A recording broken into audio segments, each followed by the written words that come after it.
My name's Angelo, and welcome to We Want Picks. I'm going to give you my favorite Underdog Fantasy entry for UFC Vegas 81. If you don't know what Underdog Fantasy is, it's daily fantasy. You come in here, you say higher or lower than the number you see on the screen, and if you are correct, you can 20 times your money. It is the highest payout in this daily fantasy prop game space, and to add to that, they will give you free money to play.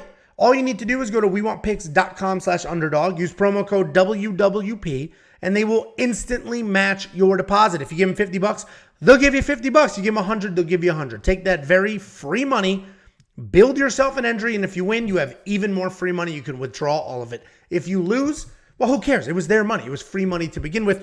I'm going to break down fights, but it is every sport. You can see here on the left, football, baseball, college sports, women's sports, everything you could ever want or need. WeWantPicks.com/underdog. Promo code WWP. Get the very, very, very free money. Build an entry. And like I said, if you win, you can withdraw that money instantly. You could even build an entry only using the free money. You don't have to use your money.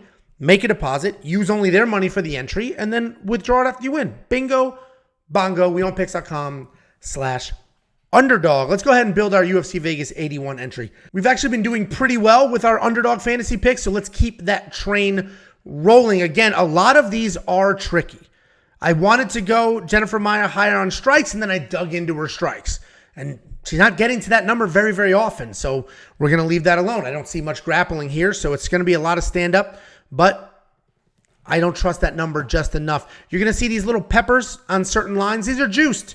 You're going to get paid out at a little bit of a higher number there, but you can't do the lower, right? Jonathan Martinez, if you think he wins by finish, well, they'll give you a little bump, 1.5x, but you can't say lower.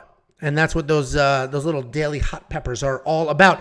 But if we go to Edgar Chairez, the line I like here, he is going to win by finish. I don't know if it's submission or knockout, so I'm not confident enough to pick either one. But I am confident enough to say lower than 24.5 significant strikes. That is literally double their last fight. This is a rematch. They just fought. This is double that number. 24.5 strikes seems low, but Edgar Chairez didn't even get to that number in a 3-round fight with Tatsuro Taira. So I don't imagine he's going to get to that number here. I think it's going to stay under that, 10, 15, something like that, and then it'll go ahead and end, most likely by submission or knockout. So I'm very confident in that. The rest of these lines are a bit tricky. Christian Rodriguez finish, I would love to say no, but they did higher, and they're really juicing it at 1.75x. So I'm not going to touch that. TJ Brown takedowns, I have an interesting play. We will talk about that in 1 second. And then Chris Gutierrez, 63.5 significant strikes. That's another interesting one. I actually think the higher is a good play there. I didn't do it. I'll show you what I am going to do. I think that's a solid play because he lands those low kicks, and those will count as significant strikes, and it'll just add up and add up. Let's go to Rivals.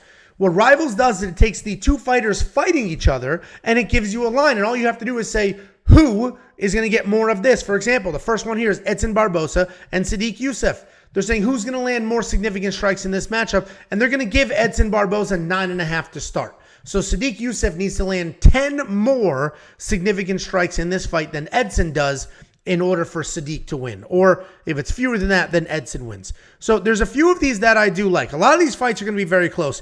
I wanted so badly to do Adrian Yanez here.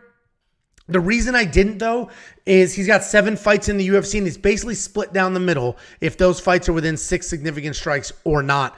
The reality is Yanez comes out, he has a slow first round, and then he picks up the pace, and then his volume typically goes from there. But then I dug into Jonathan Martinez's strikes, and his volume is high, his pressure is high. I can't touch that. That's too low of a number.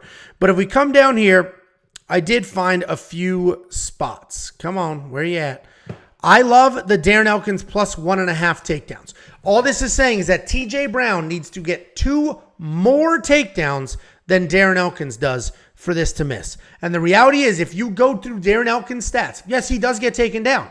He was just taken down twice by Jonathan Pierce. But if you look at that fight, well, Darren also had 2 takedowns. It is not very often. Darren Elkins has a long UFC career of data and fights, and in very, very few of them did his opponent get 2 more takedowns than he got. And that's what TJ Brown will need to do here. TJ Brown has some terrible takedown defense himself, so I have no doubt that TJ Brown will take down Darren Elkins, But I also think Darren will get some of those back, and I don't see TJ taking down Aaron 2 more times than Darren takes him down. So I like that line quite a bit. And then the last one that I'm going to do here is the Alatang Haley significant strikes with Chris Gutierrez. 23.5 significant strikes is a lot. For that to be the gap, Chris Gutierrez will need to land 24 more significant strikes than Alatang Haley. That's a wide gap. So I like Alatang Haley here. Again, what I like to do with these rivals is I go through both of their stats, and I like to see how many times did Chris Gutierrez blow out his opponent, strike-wise. How many times has Haley Alatang been blown out? And it's not as often as you would think. Even when people are winning by knockout, it's typically the numbers are somewhat close, and then somebody gets cracked and they're knocked out. So looking at this 23.5 significant strikes, everything I looked at, all the data, I think this is a close fight. I do think this probably goes to a decision, frankly. And I think Alatang could win this fight. But even if he loses this fight, I don't see him just getting absolutely torched in the volume of strikes. The one and only thing that concerns me are the leg kicks, but Haley can work in some takedowns, grind forward, hold against the cage to try to keep these numbers close. I don't need Alatang to win.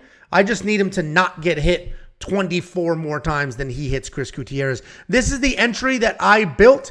Let's go ahead and take a look at it. Again, we did Edgar Chavez lower than 24.5 significant strikes because the reality is he's never gotten to that number. I don't see him getting to that number now, especially in a fight that we know is going to end very, very quickly. Then we have Darren Elkins plus 1.5 takedowns. I think he is not going to be taken down 2 more times than he takes his opponent down. And then Alatang Haley plus 23.5 significant strikes. This is my entry. If you don't agree with this entry, build your own. No big deal. You could also build it for any sport you want, and you can mix and match those sports. The most important part about all of this is get your free money. WeWantPicks.com/underdog, promo code WWP. You make a deposit, they will instantly match that deposit. That money is available to use immediately.